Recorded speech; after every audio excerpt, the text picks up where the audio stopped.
Okay. Yeah. Okay. I gotta ask.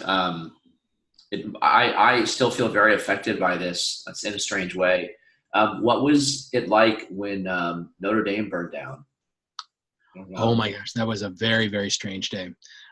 It was a very, very eerie day because I mean, the sad thing is that immediately my mind went to, okay, um, is this a terrorist thing, a la 9/11, and particularly because it was the week before Easter, and so yeah, it was a very strange day. I could smell burning, and I was a couple miles away, and but like right on the river, and I was like, huh, there's a burning smell, and of course also there were tons of cops and firemen going by.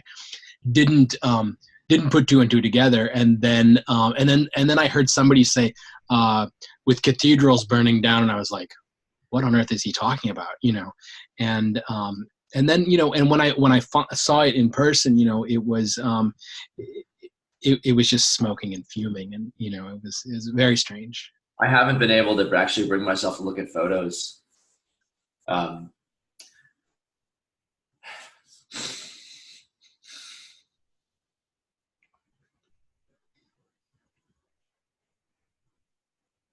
and I haven't been able to figure out why it affects me so much.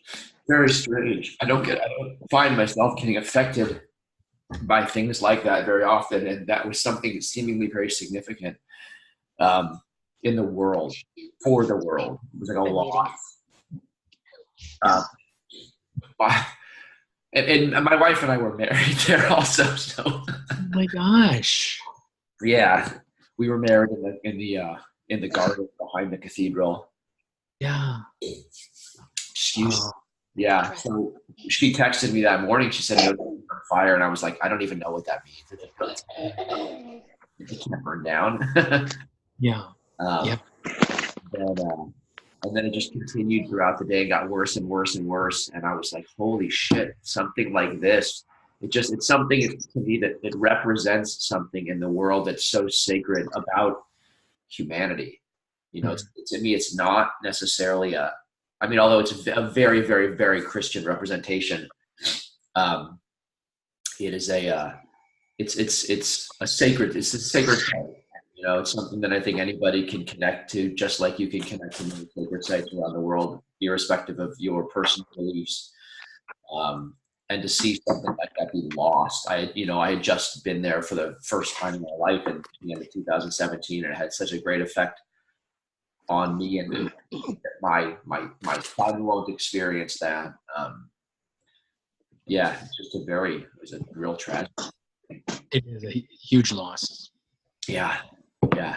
What a treasure, and really, so I don't know that I would know that how grateful I was for having seen it had I never seen it.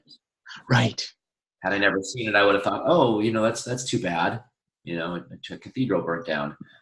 But having been inside it and seen what was actually inside it, like in its essence, was it's pretty intense.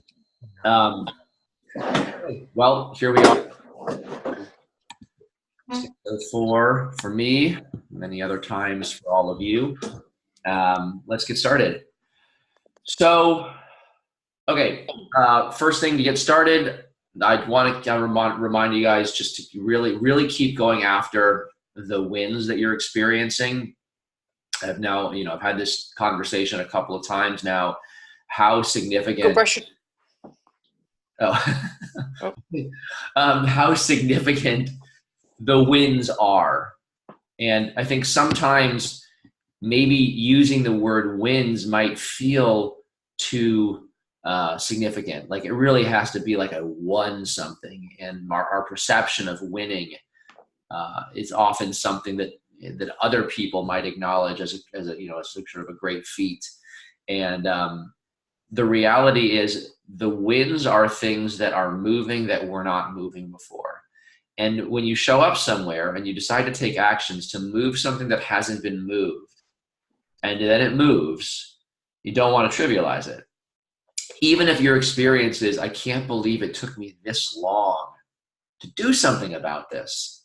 And then you look at it and you go, it's almost pathetic that it took me this long to do something so simple. And the reality is it wasn't simple, right? There was a lot that was there that you've now gotten out of the way. And what you're looking at is that final thing.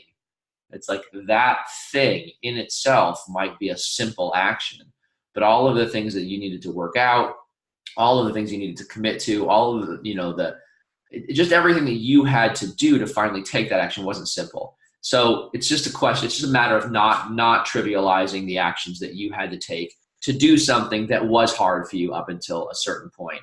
And it makes doing more worth it, right? Because if we trivialize it, all we're really doing is trivializing ourselves. We're trivializing our actions, and it's not really going to be a productive path to continue down. So, moving things that hadn't moved or that weren't moving is always significant. So if that's not why you're here, I'm not, I would be interested in hearing what you are here for.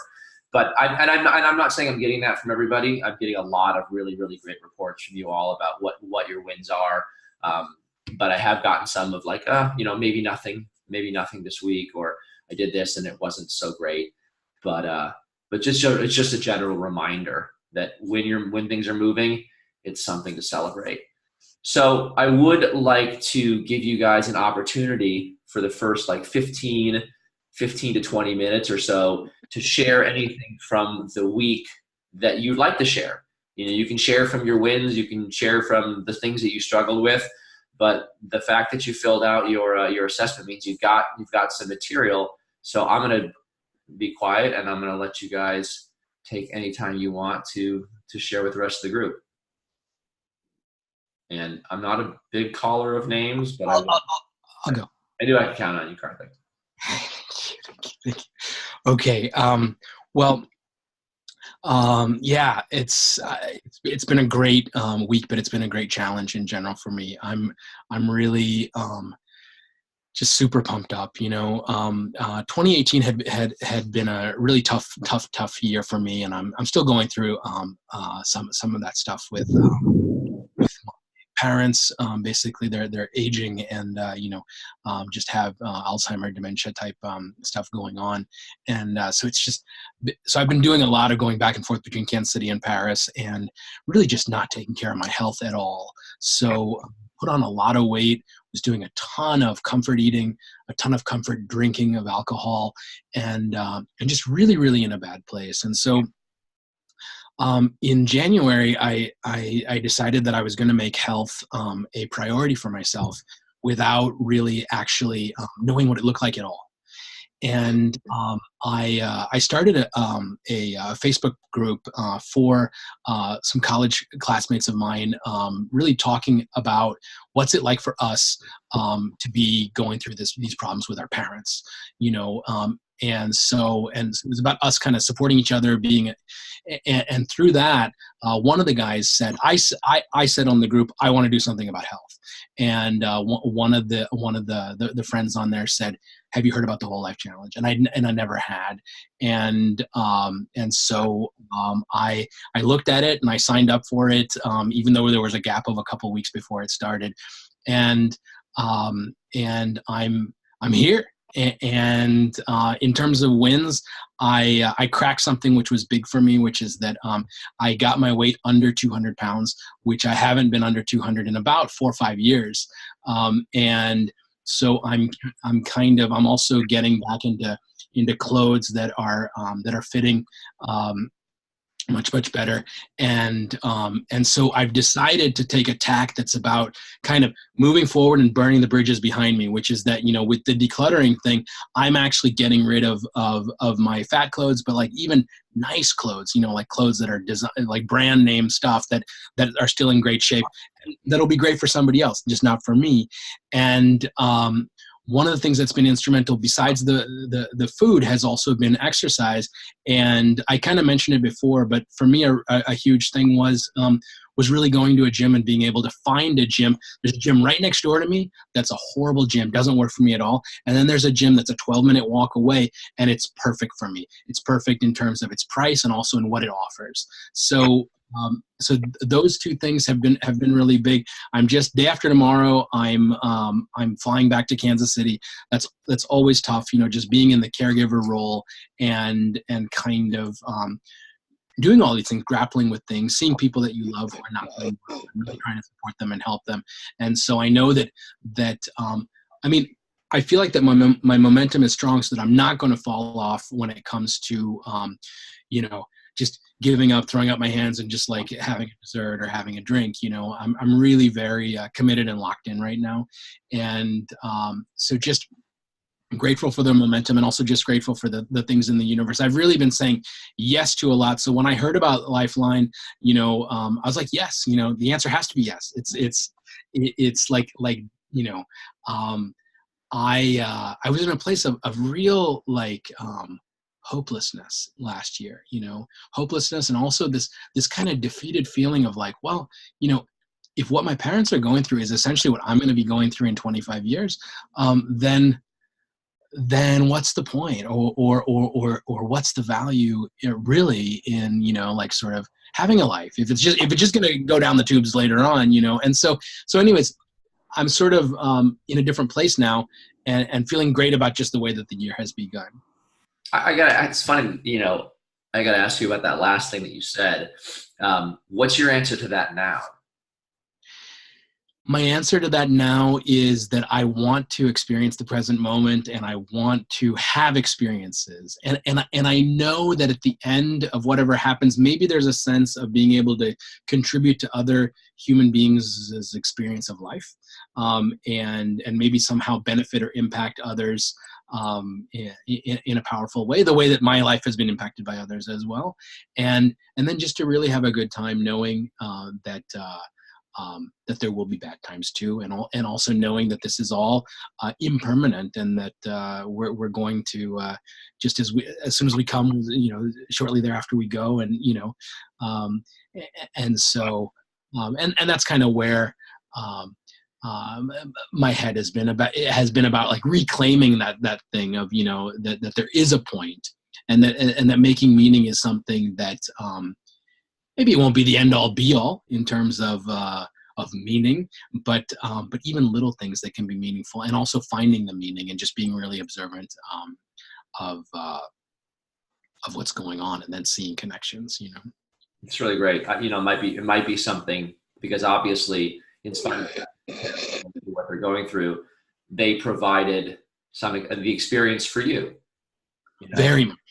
Yeah, and it didn't have anything to do with trying to avoid the inevitability of death, or the reality that it can come at any time. Right. Exactly. And I'm not really sure what state your parents are in, but that might be a really interesting conversation if you can have with one or both of them about what their experience of their life was like in spite of where they're at right now. Right.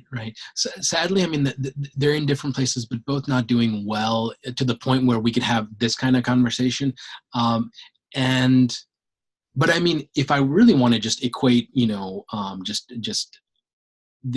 for me, seeing some of the results of their life choices also, which is like this: they weren't so obviously living an unhealthy life. It was sort of in between. It's like they were not obese people, and they were people that seemed to live an active life. But I see that casually being active, which really could be like a 5-minute walk a day rather than 30 minutes or whatever. But just that it wasn't something that they really focused. And then food, forget about it. I mean, they just dad, before mom came to the U.S., dad on his own, was just Mr. Fast Food. It was just all about, that. And so, and both of them are diabetic, and heart condition, and both. So I'm looking at these pictures and I'm going, like maybe I can impact that for myself. And maybe I can really go to the other extreme, the extreme of really being extremely conscious, and of course, it's life, so there might be a glass of wine, even though I haven't had a glass of wine since March the 9th. Yeah, I think that's really important. It is life. You can't avoid death. We can't avoid it. Suffering is inevitable. Sometimes it's very intense, and there's little that we can do, and to avoid it. Ultimately, it's all gonna come for us at some point or another. But I think, one of the things that you may be able to do, rather than talk with your parents about it, is really just be in the presence of what it is that they created for you. Like have it, like to practice a real appreciation for the value that their life and the meaning that their life brought to you, brought to each other, brought to other people, brought to the world, sort of as an exercise in furthering that experience that you're having of, yes, the moment that I'm in matters, even though ultimately it just won't matter. Might be something to continue to explore while you're there. I would also add, you're on a roll, man. It's like there's a lot of momentum going, and a lot of things may come up that are tough, when you're there, and to consider that when you are in a caretaker role, you're not just in a caretaker role for them, you're in a caretaker role for yourself. So as much as you wouldn't offer them a slice of cake or a Jack and Coke right now, or whatever your drink of choice is, you wouldn't be a good thing to offer yourself, and to consider your experience and your health is as valuable as theirs in the moments that you're there. So you're taking care of yourself as much as you're taking care of them. Totally. Great. Thank you for sharing. My pleasure. All right, Bonnie. I'll just add, I'll post some pictures of some books, Kartik, that, because my mom also Alzheimer's, and dementia, not officially diagnosed, but definitely on that path for the last 5 years. So I've done a lot of reading, and there's a lot about longevity, and there's a lot about the basis of Whole Life Challenge. All the things that they're teaching us is the basis for not getting there for us. There's a lot of research around Alzheimer's and all that. So healthy, low sugar, all those things. So I'll post those pictures of the book covers, because you can pick them, and they're all very helpful in this round. Because it's tough. It's tough when that happens. Yeah. All right. So as long as you're here, Bonnie. No, don't mute yourself yet. Oh, okay. Why don't you take this opportunity to share something about your week? Because you've been the other webinar, and now you're here again, so something's working for you. Let's hear about it. Yeah. No, the questions I asked last week too was about the holding pain, because I was explaining that to my daughter and some friends, and they're like, the what next? Yeah. So you hold it, and then what? They're like, why on earth would I want to hold that? Was kind of, funny that they had that response. So your response to that was perfect, of that you do want to hold it, and the bottom line is that it's a part of who you are, and not to condemn that. So that's been very helpful on my side too. The big thing for me has been Whole Life Challenge, like 5th one, and loving it and always enjoying it. And I wrap around the competitive side of it. But the big thing was when I'm actually feeling healthy and feeling good, then that's when I would self-sabotage, and whatever. Yeah, it's almost kind of silly. So in the Wednesday seminar, when you said, well, if you're doing the right things and you're feeling good and you're, moving forward, well, then that's the lesson. That's the That was really great, because I've hung on to that since then. Since Wednesday, I'm like, yeah, well, that's the lesson. You're feeling better. So that's just been excellent for me. Okay. Yeah, I think it's, I want to say when you posed that question to me about your daughters, I thought, God, that is a really good question. Because it's a really natural response to say, well, why would I want to do that? Especially for all of us who have spent our lives not doing that. It was right. Life is for enjoying. It's not for suffering. It's not for pain. I mean, anything I can do to avoid pain is obviously good. And I had to sit for a moment and think, how would I even conceptualize the value of this for myself so that I could explain it? And it's like, wow, it just is what it is. It's, condemning it is condemning ourselves. And right. Yeah. that ability to sit with it It is that ability to be with it that allows you to just be fully yourself. It also allows you to sort of let it be and let it not affect you. You know, develop this level of what you might call like equanimity. I'm neither for this nor against it. You know, I'm here. This is what's happening. It's like being against the rain. You know, or Yeah. there's not a lot that you can do by being against the rain. It is there, and it's part of life. And sometimes it can make you feel melancholy. You know, but at the same time, it's part of the richness of the experience. Like, we don't get a lot of rain here in LA. And when we do get it, you realize, oh, there are certain things I can't do right now. But there's an experience that I'm having right now that I don't normally get to have, and it's interesting. And Yeah. I can look at the things that I can't do as a loss right now, but I can also start to sit and experience what the different smells are. You know, what the world looks like from this vantage point, what it smells like, what it tastes like, you know, how it moves. It's very different. And it's part of why I'm here, is to get a much broader picture of the experience of being a human being, being alive. I loved how your series started out. This whole thing started out with the fearlessness, and going after that, and then we're creatures of comfort. And so then obviously because of that, then we're going to try to numb or run or go the other way. And as we all know, there's so many things distracting. So it's so easy to do that. Yeah. Yeah. And so it was perfect just to say, well, just sit with it. Right. And that's super, like, if you just wrap around that of just sit with it and don't run.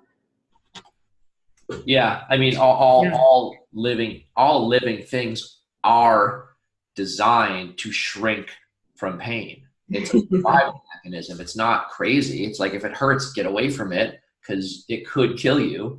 Right. But are you going to take the risk? You know, it's like our experience of fear.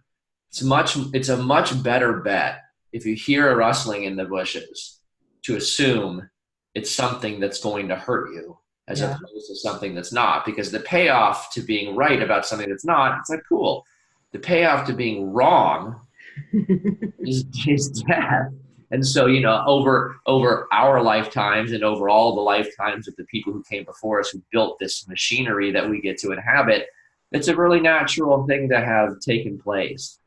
And there's just opportunities to separate those things, to peel them apart from real threats, from things that are just stopping us from experiencing life. Yes. Good. Yeah. Really great. Okay. Before I move forward, is there anybody else I'd like to give anybody a chance to speak, who wants to speak? Hey, everybody. So go ahead. Hey, Heidi. Hey. So much like Kartik, I'm not sure if I'm pronouncing it right. I apologize if I'm not. I learned this week it's Karthik. Kartik, thank you. Yeah, Karthik. My goal for end of April was to get below 200, and on Tuesday I weighed in at 197. So I was like, that's my huge win for the week. And then so like setting the intention for May is to get into the 180s. So even if that's 189.9, that's like my intention for May. So huge win, whole life challenge driven, intermittent fasting. Really, every year for the past 4 years, I've chosen a word to drive my intentions, thoughts, and actions. And this year it was me. That was my word. And so I'm really focused on putting myself first instead of others. That's fantastic. It's funny. I'm so glad that you brought that up, because when Karthik mentioned that, I thought, God, I don't think he's the one who said that, but I guess he is, because you had said that you hit that goal on the day you intended to hit it. It's wonderful. And it was great that somebody else in the group, hearing him say that, I was like, I'm not in this alone. Like, that's really cool. Somebody else had the same goal. Yeah, you sure aren't. So yeah, really, really, really great. You know, I think it's fantastic to have these very, very physically measurable goals. You know, having something that you can, you know, it can be difficult to say, oh, I want to be happier, or I want to spend more time on myself, and then actually be able to measure the success of that. The measurements that we have for that often are like, oh, wait, that's happening, and you don't get to necessarily pinpoint it at a certain point in time versus having very physical measurements where you can say, I did it. I did X, Y, and Z, and I'm there. Well, and also I find that like hitting those goals also makes me happy. Like one day this week, I'm a teacher. I'm actually sitting in my classroom right now, but we've been state testing. And so we are getting out of school early this past week. And so I went for a bike ride down by the lake, and I literally just had this stupid smile on my face the entire 10 miles of the bike ride. I was just like, I am so happy in this moment. And it was just like, yes, this is what the year of me is about. Just these moments where I'm smiling for no reason. That's a really great measurement. And it's like I said, it's so hard to catch because you're trying so hard, or you're working so hard not to be so self-conscious. And so when it's difficult to say, well, I need to be conscious of myself to notice it. But it's also nice to go at the end of the day, God, I wasn't self-conscious for 80% of today. I don't even know that. And holy shit, my cheeks hurt. Yes. I was riding by the lake and I was like, I'm sure I look like an idiot by anybody that's passing me right now, because I literally just ear to ear smile. Well, I can appreciate why you might think that, and it's like that would be more of an observation about their state of mind than yours. But that's really fantastic. That's great. Thanks for sharing. Yep. Thanks. Yeah. All right. So I want to move on to the sort of what I planned as the lesson for this webinar, and that is going back to getting what it is that you came for. What when you signed up for Lifeline, what is it that you wanted out of the whole life challenge that Lifeline was going to provide, and how to continue to really pull that towards yourself, because it's different from the challenge, which lays out very specific actions and very clear accountability, exactly what Heidi and I were just talking about. It's very easy to say yes or no, I did that, or I didn't do it. It's much easier, although not always the easiest thing, to be honest with yourself about, I could say that, the chocolate donut is healthy, but I know it's not. And so, the clear distinctions of whether you exercised or not, whether you slept the number of hours you said you were going to or not, they're very measurable. And when you do something like Lifeline, the accountability is different. It's a little bit more your responsibility to pull it towards you, to take actions that fulfill on a commitment in service of what it is that you want. So it really is about a willingness to identify where you're stuck and what you want to do and what tools that you want to use to move the places that you're stuck. And you might be stuck in the 7 habits, one of the 7 habits. It might be something a little bit more personal, something in the relationships in your life that aren't where you want them to be or you're struggling with. But using those evaluations that you guys fill out every week, using the group, listening in these webinars as your tool for accountability. Even if you're just saying, this is what I'm going to do this week. This is the intention that I'm setting for myself. And I mean that. I'm going to use this intention as an evaluative tool for the actions I'm about to take. Does this serve me? Does this serve the me? And creating what me means.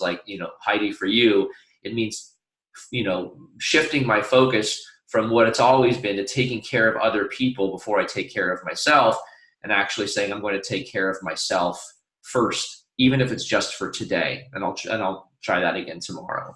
So just going a little deeper into that, we're going to talk a little bit about the tools again that are available for you, and explain or help to illuminate what you can do with those things to make this a more effective experience. So first is those weekly check-ins that you're doing.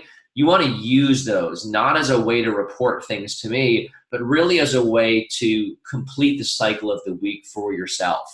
You took a bunch of actions, you did things you said you were going to do, and you want to say, okay, this is what came out of it. And be honest with yourself and acknowledge the success that you have, and look at what you're struggling with, not as success that you didn't have, but as a place where maybe in the next week you're going to take some kind of an action. Because when you're noticing what you're struggling with, you're actually just noticing what's present for you. Like, it's not going to be the same for everybody. It's that what you're struggling with is unique to you, but it is what's present for you, and it is where there is an opportunity to do real work, to move something that matters. So using your intentions, your weekly evaluations to honestly, acknowledge your wins, to look for the areas in your life that matter to you, and to start to surface the questions that you have around how you're going to make that stuff work. That's a really important tool. It's not just, I'm going to tell Michael what happened this week. It's totally useful for me. I need that because I need to be able to talk to you guys about what's happening with you. But it's equally as important, and probably even more important, for you guys to be using that as a tool for yourself. The second thing, of course, is the private Facebook group. Really getting in there and asking for help around the things that you need. Sharing around the things that matter to you. Oftentimes, just getting a different set of eyes on the situation can open up something that makes the next move either clear or simple, or even just a little bit easier.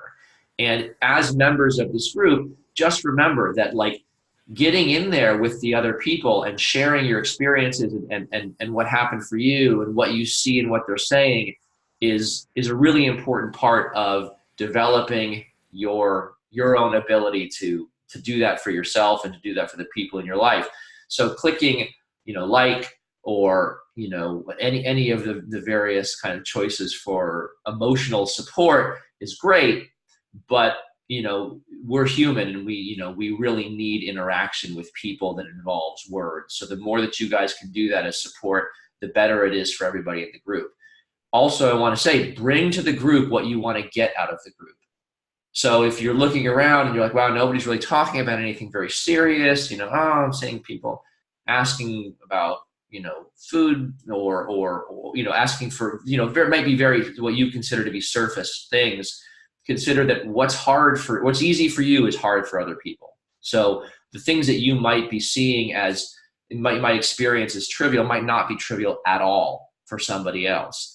But also, if you want a little bit more depth in the group, bring depth to the group. Like, if you're the one who's seeing something that you think is missing, you want to be the one who brings it, because it might be missing because you're the only one who's really sort of present to the fact that it's missing. So if you're not finding it there, bring it there. And then lastly is these webinars. So I had a couple of conversations since we started, three conversations with 3 different people. You want to make sure that you're listening as though I'm talking to you, or as the person who's sharing is sharing for the group. So hearing for you what's in it for you, what's in other people sharing for you, what's in what I respond back, what's in it for you, how can you apply that to your life? Because that's what this group coaching is really about. It's looking for the gems in what everybody's talking about, because I'm not going to get a chance always to speak with all of you. Not all of you necessarily want to speak publicly in front of the group, and that's fine. But you want to use these webinars as though what's being said is specifically about you.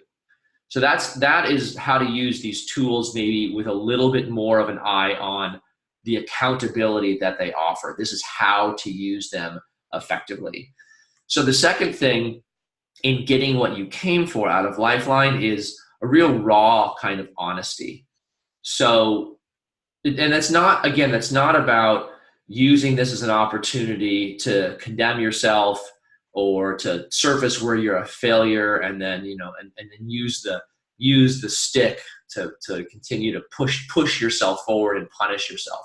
It's about taking responsibility for where you're at and really taking 100% responsibility for where you're at. It doesn't really matter how your parents taught you to do something.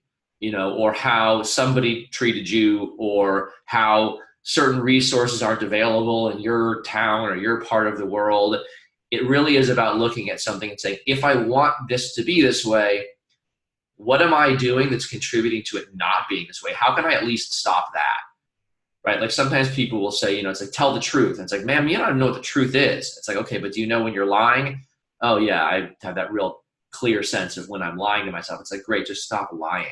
So if the resources that you're looking for aren't there, if the people that you are the people that you want to be there aren't there, you want to just at least look at, what am I doing that I could stop doing, right? So looking at your experience and your results as your responsibility 100% is the only productive way to be the person who's in charge of changing them. Because if it's somebody else's fault, if it's something that you're locked into because of the past, or if it's something that you need somebody else to do something about, you're really giving up your control and your ability to do anything about it. So how did things get the way that they are is a really important question to ask. And sometimes you can just start with, what did I do today? Or what did I do yesterday that contributes to this feeling that I have when I consider how things are that I don't like? It's like, well, yesterday I ate A when I should have eaten B, or I said this to somebody when I should have said that, or, I did X when I should have done Y, or I didn't do it when I should have done it. It really is starting to look at just the simple choices that you're making of how they perpetuate or allow a situation that you're no longer happy with. And you can continue to go back beyond yesterday and beyond last week and beyond last month, because it's not like you're not going to find anything back there. But it's just not about looking for someone back there to blame. Again, because I was brought up like this, or because my parents did this or that to me. You may encounter experiences like that. And the way that I find that's really a really constructive way to reframe that, rather than, I'm this way, or I do this because this is what happened to me, is something more along the lines of, I started to do this when this happened to me. When I went to high school and people treated me this way, I started to do this. Or when I saw how my parents ate or acted or whatever, I started to do that as well. And what that gives you is the ability to say, I made a choice. And I even made up a set of rules or reasons for why that choice was the best choice to make. What that also means is I get to give that up whenever I want. That was my choice. Those are the beliefs, those are the rules that I set up. And they even served me at that point. I needed those rules. I needed that protection just to get through, but I don't need it anymore. It's not valuable to me anymore. So taking full responsibility is your chance to give it up, because it was all yours to begin with. Another piece of the honesty puzzle has to do with something that came up with a couple of people this week, is about rationalizations. For some people it's, God, here we are, it's week 3, things are going great, and this is exactly where I say, you deserve a break today. You get a reward. And, what do I do about that thing? First of all, it's like you're seeing it, right? And you can't do anything with it unless you see it. So the fact that you're seeing it is the place to say, okay, this is the struggle. Remember I said, if you're identifying your struggle, my struggle is when I reach this point, I start to backpedal. Maybe you call it I sabotage myself, or I start to reward myself in ways that I used to reward myself that weren't working for me. All of those things that are happening inside of your head, they're telling you, this is for your happiness, man. Life is about being happy. This is to make you feel good. They're not for your happiness. They're for your comfort. They're for your sedation. They're for your protection. Because if you look back and you ask yourself, okay, well, I've done that before. Was it for my happiness, or was it for my pleasure in that moment? Because they're part of the reason that you're here is because those actions haven't satisfied some kind of need for you, they haven't gotten you to the place you want to go. So what has your experience really been around that? Let's just call it that statement. Maybe it's that lie. So as you're hearing you deserve a reward, it's like, wow, what's been my experience in the past when I've agreed with that statement? And is that something that I want to continue to agree with? And that's not to say that making different choices isn't difficult. It's difficult. You've got a groove carved out for yourself. I don't want to say we're all in a rut, but we've all got places that are really comfortable and easy to go. And so being able to identify statements, thoughts, beliefs, and start to question them. Is that actually true? Is the place to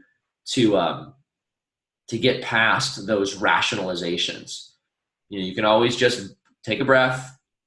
You can use, somebody said, Abby was talking earlier this week about whenever she wanted to pick up the phone, she did that simple breathing exercise from the well-being practices. I learned a really good, what I thought was a neat breathing, what would I call it? Just a way to sort of down-regulate your emotions. And it was a breathing exercise. I learned it just yesterday. And somebody told me, they say, take your index finger, and start at the heel of your hand and breathe in as you trace your finger up your thumb, and then breathe out as you come down your thumb, and you continue that through each finger of your hand, breathing in as you go to the top, breathing out as you come back down. And you'll notice just taking that time, taking that moment can cool the fire in whatever is going on. It's just using the tools that you have to recenter yourself so that you can start answering questions for you honestly. So you know that it's okay to feel the way that you feel. The third way to get what you came for, and I'm hearing a lot of this, is to really be taking courageous action. Finding ways to move your situation, even if it doesn't feel like you're doing much. If you consider water dripping into a barrel, it doesn't look like very much, but if you leave that barrel there for long enough, sooner or later it's going to overflow. So you've got that little by little by little, you're carving out a new path, you're filling that barrel, and it doesn't seem like any one single drop of water is going to make a difference, but every single one of them does. So finding ways to do that, ways to change directions just a little bit, or to break a pattern, or to question and maybe alter a belief, even if it's just a matter of suggesting, okay, if I were to have a different belief, what might it be? Without committing to anything, what could it be? And just starting to explore what other ways to look at the situation there are. You might not even believe it today, but if you start opening up the door, eventually you're giving yourself more and more options to work with. There's courageous ways of dealing with negativity, dealing with the negative thoughts. Again, just going back to the earlier lessons here, it's not avoiding it. It's allowing it to be part of your experience. And the question came up, what do I do then? Like, what's next? How do we know? And it's a good question. And the answer is, well, there's nothing to do. It's an acceptance thing. There are actually things you can do to promote being able to stay with it. And I have a couple of things I can suggest to you. One is a form of journaling. It's called free form writing. It's less intentional than journaling. It's not journaling about anything. It's not journaling with a goal. It's just more of a stream of consciousness. It doesn't even have to make sense. You don't even have to be able to read it. Often when I've done it in the past, I'm just thinking as almost scribbling is coming out of the pen on the paper. This is not a journal to keep. This is definitely not a journal to read again. It's something that you're using to get the energy out. The last thing you want to do, even if it's legible, is to go back and read it, because you don't want to reabsorb anything. And you can do that until you feel some of that energy burn off. And then you can take that piece of paper or pieces of paper. You can do it for 5 minutes. I've known people who will do it for an hour before something happens, but you just tear it up. You can burn it, just get rid of it if you can. So that's one way to start to interact with the discomfort, is to work with it. Another is to use something that's akin to like an inner counselor, so your inner sense. and ask questions like, I've got this thing going on, and why do I have to feel this way? And you'll get an answer. And sometimes the answer can be pretty negative, and you want to like differentiate. That's not your inner counselor, that's your inner critic. You know, the way to look at this inner counselor is like, there's someone who's there to support you. There's someone for whom you can do no wrong. They're like a really loving grandparent. And when you do get an answer that all of a sudden causes a kind of release, an emotional change, you know, you might say, okay, I just got something from my inner counselor. And that's something to start to work with, is to ask that better half of you. You know, there's the two angels on your shoulder. There's your inner counselor, and there's your inner critic.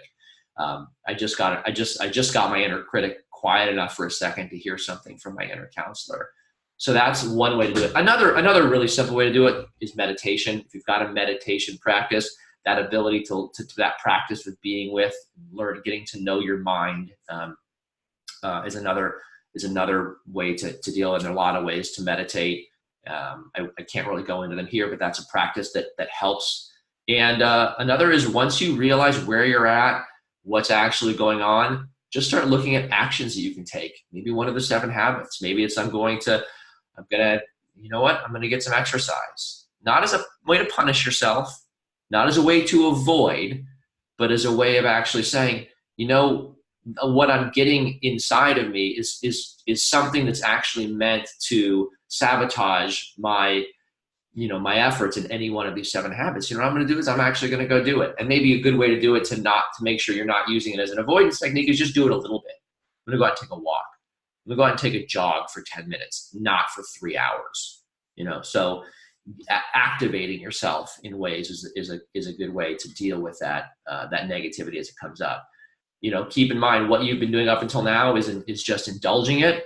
And nobody says, well, after you indulge it, what then? It's like, well, there is no what then. Then you just move on with your life. So after it comes up and you be with it, what then? Well, there is no what then. There is really just how to do it is really more of what I'm talking about here. How to engage with it so that you don't shrink back from it. And then what then is that we move forward with our lives without a sense of needing to sedate it.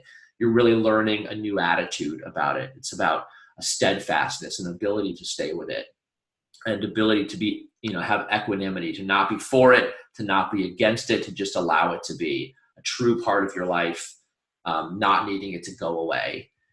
And then there is how do you keep the momentum? How do you keep feeling awesome? And the reality is you're not always going to feel awesome. And that's not like, hey, this isn't worth it. It's just there are going to be peaks and valleys in anything that you're doing. So it's great that you feel awesome. And I do hope that you get to feel awesome.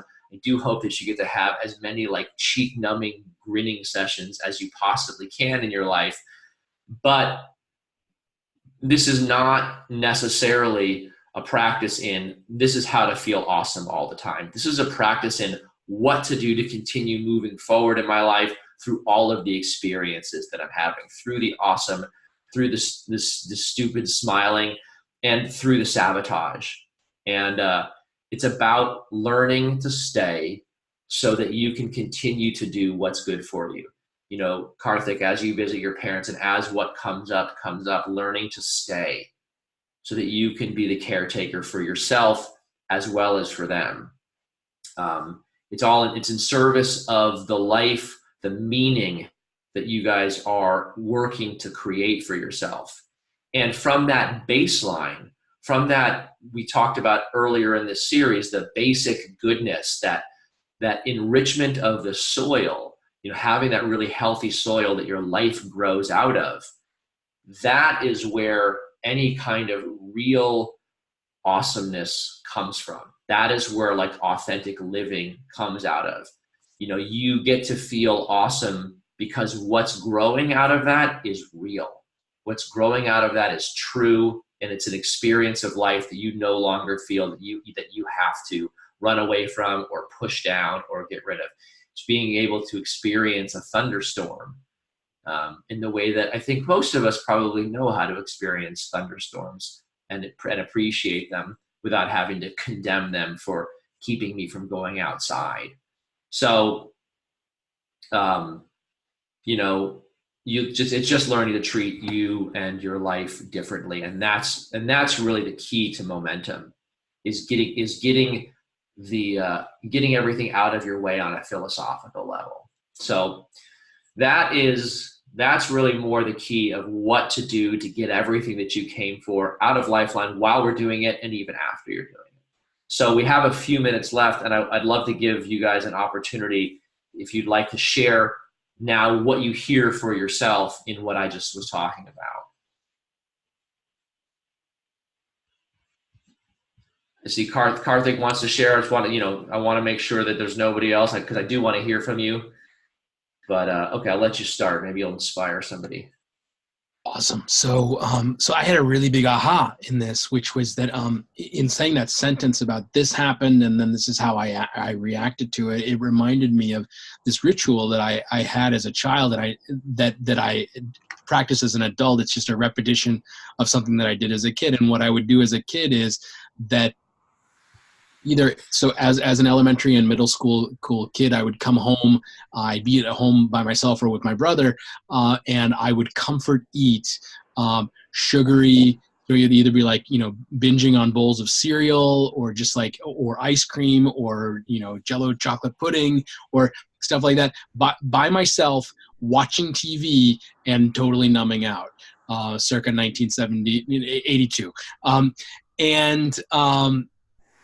As an adult here, 35 years later, here I am, and basically it's 9:30, 10 p.m., and dinner has already happened, and it's my laptop screen, and it's YouTube, and it's the same exact thing of trying to digest the day. And to me, it was huge because of that little other thing, which is I don't have to do that.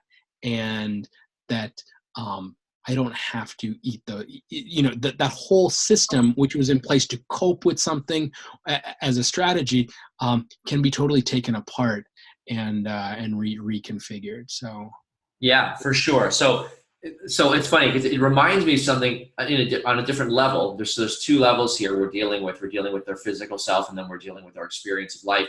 And Heidi brought up earlier, she brought up intermittent fasting. And one of the great things about intermittent fasting is it has to do with giving your body appropriate times to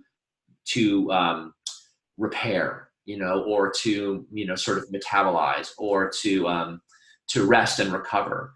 And you can take that same approach in your mental life, right? There's so many actions that we have to take during the day.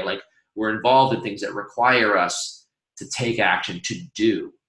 And then you can come home and you almost can take sort of an intermittent fasting approach from doing. They need to give, you said digest the day. I need to give myself some time to allow it all to settle. Because if you just continue to feed it and feed it, and you're feeding your body with whatever you're feeding, then you're feeding your mind with more YouTube. And it's all in an effort to what? We're so conditioned to do. And we find now when we stop doing, there's this panic. I was listening to a meditation teacher talk just yesterday, and I thought this was such an amazing insight that he had when he was much younger.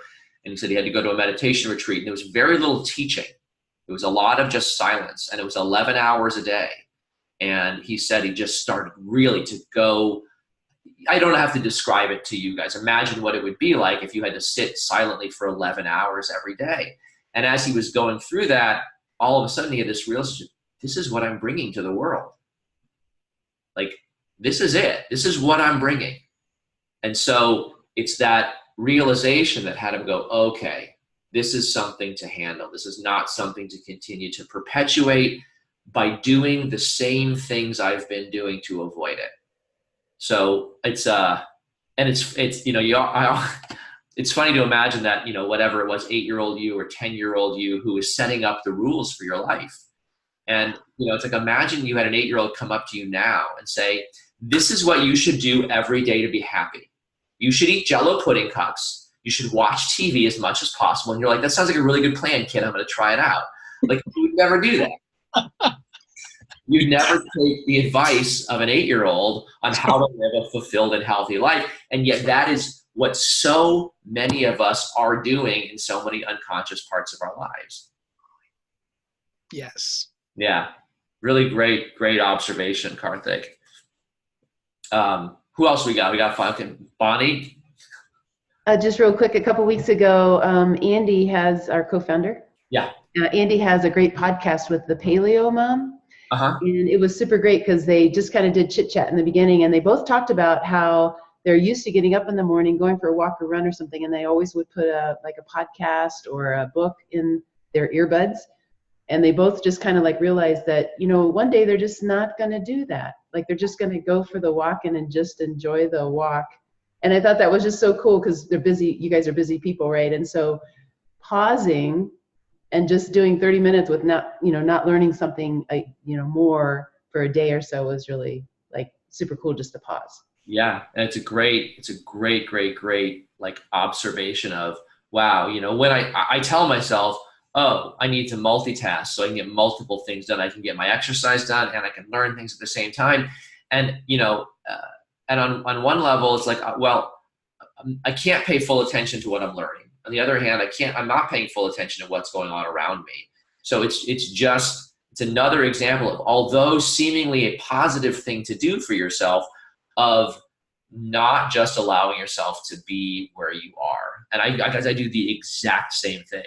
YouTube, like I realized, and this was just even a few weeks ago, maybe it was, 5, 6, 7, 8 weeks ago, I was like, every free moment I have now that I have earbuds, because earbuds are the great enabler of all of that kind of behavior, I put on YouTube. Just doesn't matter if I'm cooking dinner, if I'm driving in my car. And I would say, look, I'm listening to meditation teachers, it's all productive stuff. And it got to the point where my wife would come in the kitchen and I'd be cooking dinner and she'd be talking to me and she couldn't see that thing was in my other ear. I'd turn to look at her and she'd say, would you take that fucking thing out of your ear? And I had always had this conversation with her about her social media. She was very much like, if we were just sitting around, she wasn't doing anything, she'd pick it up and she'd scroll. And I realized that's exactly what I'm doing. It's just mental scrolling. It's the exact same thing. And so I had to look at my life and go, what am I doing?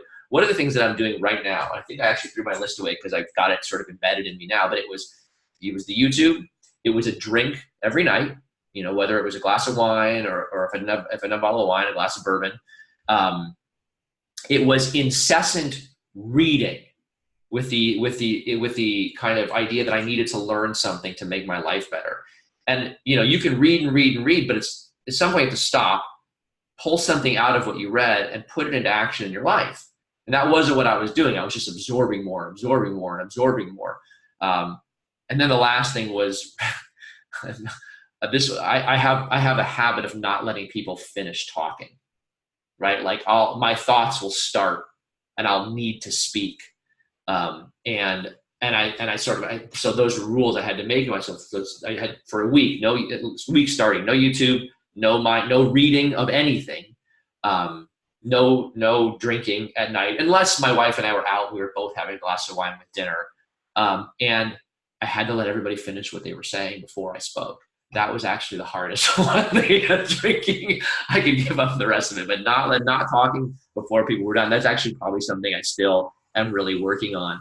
But it was getting access to why I was doing those things, what was making me uncomfortable when I didn't do those things. So we all have ways of scrolling. We all have that Facebook scrolling mentality, and we do it in different ways. We do it by watching TV or YouTube or reading or having a drink or needing to talk incessantly, like not being able to be with the silence. So it's I'm glad you remembered that. Anybody else want to share something before we go? Faye, did you just pull yourself off me? Yeah. I'm in a really good place right now. Some people will say it's kind of goofy, but at 73 and a half, I'm able to make the choices I want to make. I get up when I want to get up. I go to bed when I go to bed. I eat when I want to eat. And the thing I've been working on, I started January 8th and just did a detox. And I have been struggling with weight my entire life. And I went up to 203 and I said, whoa, this has to stop. And did a detox. My daughter is almost vegan and we all kids and I have problems with gluten. But I decided, I'm just going to try, because my trainer had told me a few times, I'm going to try to give up dairy and eggs and see what happens. Stuck with it. And between January 8th and the 1st of April, I lost like 23 pounds. I thought, who is this person? I haven't seen this person since 2014. And then I thought, okay, now I'm going to be patient because I know my body hits plateaus and it's going to stay here for a while. And I went to LA. I have one of my tasks is to help my sister-in-law because my brother has advanced Parkinson's and it really makes it difficult for her. So I went out for 3 weeks to help her out. And that's one of my hardest things because it hooks my habits as a kid when I get there. Mm-hmm. That's the place where I eat the sugar. Even though I don't want to, I still do it. And it's probably, I think it has something emotionally with my brother's condition that really is hard for me to see him. And it's the point where there's a lot of cognitive problems now. So that's hard. But I was happy in that I only gained 3 pounds. And I thought, whoa, that's really good for me. And I came home. And since I got home a week ago, I've lost 5 pounds. So I thought, I'm ahead of the game. Yeah. But basically, my life is centered around being there for my brother, his wife, and our kids and grandkids. And I love just being able to go outside, work in the garden. I have a huge garden, fish ponds, streams. And sometimes I know I have a lot of work to do, planting to do, and just to allow myself to just sit and listen to the water and listen to the birds. I thought, wow, these are really, at 73, you'd think, you got a short time ahead of you, but I think this is a time where I could do the things I wish I would have been able to do more when I was working. But it was one of those, I was a teacher, work all day, sit up half the night, grading papers, and I didn't take enough stop time. So right now I just allow myself the luxury of just pausing whenever I pause. And my husband was in a monastery in Ireland while I was in LA, and it was, silence practice there. So when he comes home, he's pretty quiet because it takes him a while to adjust and just to enjoy more of the silence and not be threatened by it. That's really cool. So I say, right now I'm in a really good place, but I use the whole life challenge to make sure I keep centered on the right things. And they say, well, you've done a lot. Do you have to do that again? I said, yeah, I do, because it just kind of keeps pulling me back to what I think is important in my life. And I really appreciate the support. And it just, all of those things help me center on what's important. And one of the things that's really important is I want to be able to be active with my grandkids. I had major back surgery 5 years ago. And the next year skiing, I fell and broke my ribs. And I thought, okay, I'm done with skiing. But I have given myself permission to think maybe I'll ski again. Mm-hmm. But I said I have to get to a certain weight so I know, and fitness, so I know I'm in control of the body, because I'm still not at a weight where I feel safe to ski. Mm-hmm. So I've got probably another 20, 25 pounds to go. And then I think, maybe I'll be able to do this again. But, just because I'm 73, I don't have to say, okay, never again. I think, yeah, I can work to the point where I can do it again. So pretty excited about that possibility. That's really great. I mean, there's so much in what you shared. I wish I could talk to you about all of it, but just going back from what you just said, it's like really taking responsibility for look, yes, I should be able to do whatever I want. And there are things that are realities, and I'm going to take responsibility for them, and I'm going to work towards them, because I don't want to deprive myself of enjoyment just because I'm, physically there's a limitation. So I'm going to just move that limitation. I'm not going to give up on the goal. I'm going to move the limitations that are keeping me from doing the things that I really want to enjoy. But what you said that was really so great was about that ability at this point to just be comfortable with the silence, to say, I'm just going to stop. I have so much planting to do. I'm going to stop and I'm going to listen. I'm just going to be here. Because what are you creating a garden for? To have to tend it or to enjoy it? Right. And so and that's just such a beautiful metaphor for our lives, and it does sometimes take years and decades of this kind of tending, this kind of planting, this kind of sowing, in order to finally see the fruition of it. Often all of us, wish we could have that, just have it when we're 30 or 40 or even 50 years old. And, it's, I don't want to wait. It's like, well, there's work to do. It's like, there's work to do. And it sounds to me like you've done a lot of the work, and then now you're finding yourself with the ability to really be in that state. And that's something that some people not only never get to, but they never even know that it's a place to get to. So it's a really wonderful place to be in, and honestly, great place to end today. So thanks for sharing that. It's a good lesson, I think, for everybody, including me. So before we go, your homework for this week is to look back at the evaluations that you filled out. And if you had a question that you submitted and you didn't get an answer to it, your homework is to find an answer to that question, whether you find it inside of yourself or you find it in conversation with somebody else.